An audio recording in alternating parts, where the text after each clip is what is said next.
ఈ మధ్యన చంద్రబాబు నాయుడు గారు తమ్ముళ్ళ మీద అయితే గుస్సా అవుతున్నారట. తమ్ముళ్ళు చేసే పనులకి కోపం కూడా వస్తుందట, ఆగ్రహం వ్యక్తం చేస్తున్నారట. కారణం ఏంటి అంటే గ్రౌండ్ లెవెల్లో ఈ ఏడాదిన్నర పాటు ఏమేం పథకాలు అమలు చేసాం అనేది ప్రచారం చేసే విషయంలో చాలామంది వెనకబడుతున్నారు అనేది. అంతేకాకుండా కూటమి ప్రభుత్వంగా ముందుకెళ్తున్నాం, ఇది కూటమి ప్రభుత్వం సక్సెస్, ఎన్డీఏ పాలన కొనసాగుతోంది, నరేంద్ర మోడీ అద్భుతమైన కార్యక్రమాలకు శ్రీకారం చుడుతున్నారు.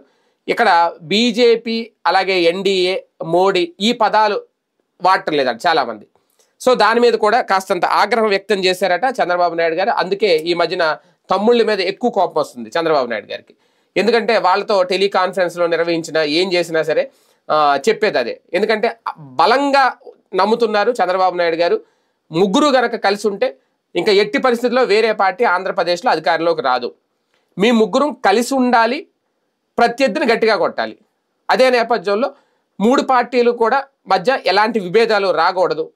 అది గ్రౌండ్ లెవెల్లో కొంతమంది నాయకుల వల్ల ఆ ఇబ్బందులు అయితే ఎదురవుతున్నాయి.